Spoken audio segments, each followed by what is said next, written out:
Howdy, hi. This is Do Your Job Sports MLB Rundown picks and predictions for Thursday, August 13th, 2026. We're taking a look at every single game on the slate. Let's get into the video. All right, first thing we got to do, recap previous day's results. It was actually a good day. Believe it or not, we are capable of having those. 7-4 with one game still going on brings our season record to a depressing 839 and 853. But honestly, could be worse. So I'm going to recap these real quick and we'll get on to the games we got for tomorrow. Winners. First, we had Rays minus 1.5. We also took the over of 9.5 runs. They win this game against the Athletics to the surprise of absolutely no one. 8-4 was the final score. They out hit them 15-7. They sweep. They go 9-0 on the West Coast road trip for the first time in the history of the MLB. I didn't even know that was a thing. That was nice. Rockies plus 144. They beat the Diamondbacks on the road. Final score of 6-4. They did get out hit 11-8. I'm pretty sure in the 7th, 8th, and 9th inning, the D-backs at a minimum had first and second. I'm pretty sure they had them loaded in every single inning, minus the 9th, but 7th and 8th definitely. So that was a hoot. Padres plus 100. They walk it off in the bottom of the 11th inning, 4-3. That was nice to see. They actually sweep the Milwaukee Brewers. Padres are now 8 games over 500. It is a good, nope, 8 games. 8 games over 500. Good thing they did not sell at the deadline. They're starting to hit the baseball pretty well. We had Chicago on the Cubs, money line minus 154. They beat the Nationals 12-6. They out hit them 13-11. Bregman had a 3 home run day. That is wild considering the stature of that man. Blue Jays plus 108. They win this game 6-4 against Boston. They sweep the Red Sox. Boston has now lost 5 games in a row. And don't look now. Who is their next series after they have one more against the Blue Jays? Pittsburgh. 2 very losing teams currently. Then we have the Yankees minus 122. This bet looked absolutely dead when the Mariners scored 3 runs in the first inning. But then you have to remind yourself it's Seattle and they're horrible. The Yankees win this game 10-5. The Mariners now find themselves 9 games below 500. Your season is over. Losers, the Orioles minus 106. It looked really good to start, and then Shane Baz just proceeded to do what Shane Baz does, and that is not pitch well. Baltimore took a 4-1 lead in the top of the 3rd inning. Shane Baz gives it right back.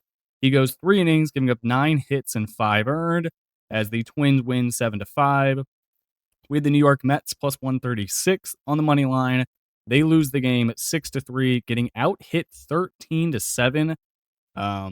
Not a good day for them. That wasn't great. And then finally, I took Cincinnati and the over. Neither of these hit. Cincinnati had 2 total hits the entire game as they let Luis Castillo go 7 innings of 1 hit, 10 strikeout baseball. Buddy, it is Luis Castillo. What are we doing?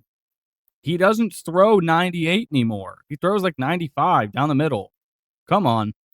And then we still have one game going on. It is the over 8.5 in the Dodgers game that is currently 0-0 in the middle of the first inning. So we'll see how that one ends.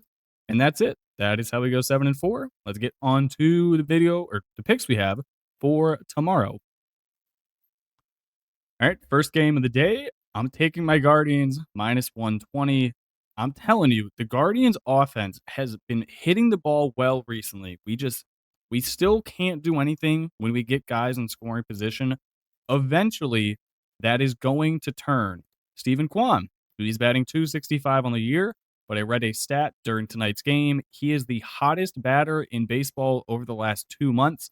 He is hitting over 400 with over 430 on base percentage. So he's rocking it. We have been switching up the lineup a decent amount.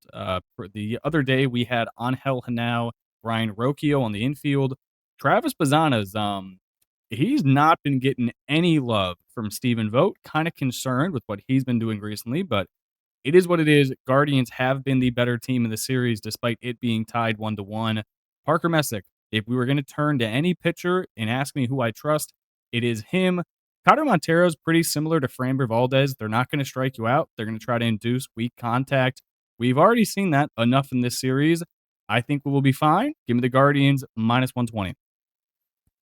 Next one, Marlins plus 110. The Pirates are kind of turning into the Mariners for me, where you just must bet against them every single game because they're horrible. They are now 6 games below 500. I don't care who they have on the mound.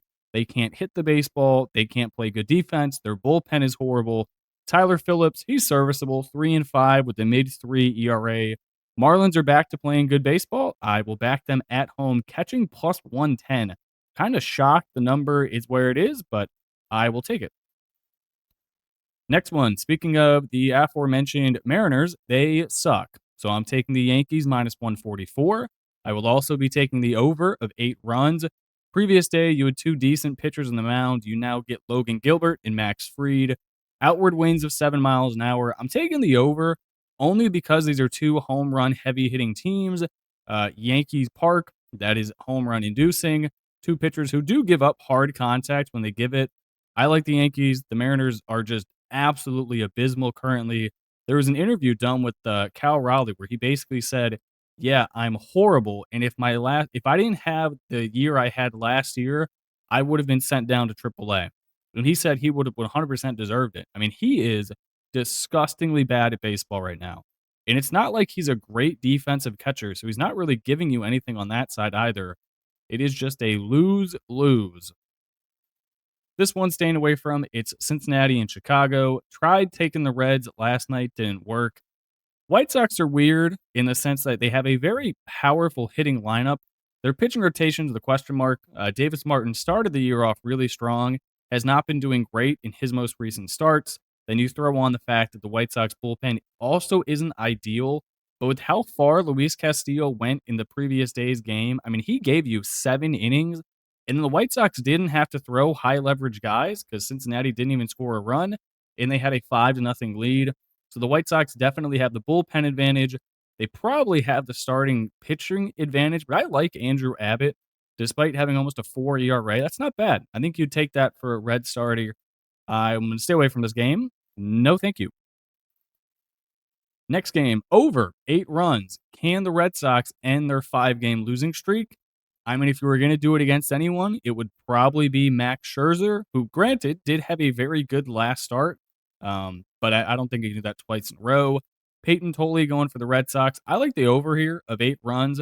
Red Sox are due to get on a heater and score some runs. Blue Jays offense managed to put up 6 the previous night. They haven't been playing horrible recently. Kind of scratching their way back at the AL wildcard race. It's them, it's the Guardians, it's the Tigers, it's the Twins, it's the White Sox, it's the Rangers, it's the Astros. There's a lot of teams going for that final spot. We'll see who gets it. I'm going to take the over here of 8 runs. This game, Chicago, Washington, I'm going to take the Nationals, even with how hot the Cubs have been. You want to talk about a team that could potentially get the number 1 overall seed in the NL. Hello, Chicago. They've been on a heater. It's Kevin Gausman, 6-10, 4.29. Still kind of surprised they traded for him, but it is what it is. Nationals, Cade Cavalli. Prior to, I really only trusted him and Foster Griffin in this rotation. Foster Griffin is now on the Guardians. Is Cade Cavalli now your de facto ace? I think that answer is yes. I'm going to take him plus 118 at home. Gausman is known to give up dingers. If there's one team that's going to hit him, it is this Nationals lineup. Even without a few bats they traded away and are injured, James Wood on the IL, you trade away Luis Garcia. You still have guys in the team who can go yard. I'm going to take the Nats plus 118. I think it's a decent spot. This one, Field the Dreams game. Even though this might not happen because the weather looks atrocious, I normally just automatically back the over. It's a small park. It's realistically AAA. Both of these teams are going to be hyped up. You're not going to throw your starting pitcher as long as you normally would just because it's a showcase game. Your day starts earlier. You're signing baseball for the kids that are there. There's just a lot going around, extracurricular stuff that you wouldn't normally have in a baseball game. So you're not going to go throw your pitcher for 100. You're going to pull them at like 80 because there's just too much going on. And the weather's horrible. So there's a chance they start the game, there's an hour and a half long rain delay, and then they go back out there. I like the over of 8.5 runs. Aaron Nola is horrible. Taj Bradley has not had good recent starts. Give me runs. Next game, the very rare under. Give me the under here of 8 runs flat. Jacob DeGrom, he's a beast. Wilbert Uranus, surprised he didn't get traded, most likely because he has a lot of years left in his contract, so the Angels wanted to keep him there. Him and Reed Jetmers just going to be the 1-2 next year for the squad. I like them both. Both of these offenses are also very hit or miss. Angels traded away a decent amount of their bats. You do not have to worry about the bottom half of their lineup. I mean, Diurno, Siri, Wade Meckler. Although Meckler's actually hitting 304.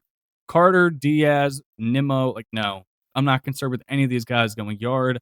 I will take the under of 8 runs.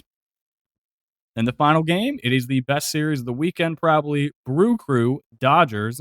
I'm going to take the Brewers plus 124. They just had their worst series of the year, getting swept on the road at the Padres. I don't mind Rohan as a pitcher. I'm pretty sure this is the first time the Dodgers are seeing him. Roki Sasaki, I still don't know what to make. 5-5, 4.54. He reminds me, this is going to be a crazy comparison. He reminds me of Carlos Carrasco. I don't know why or how, but I look at him and I'm like, yeah, you got some Carlos Carrasco in you. Sometimes maybe good and sometimes it may be shit. But when it's bad, it's really bad with the control. Like he will walk 3 guys in a row. I like the Brewers, disciplined team. They should be able to bounce back from that bad series. I will take them plus 124. All right.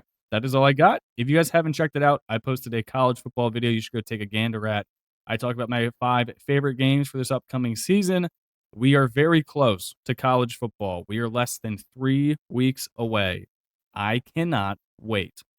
All right. I will catch you guys in the next one. Peace.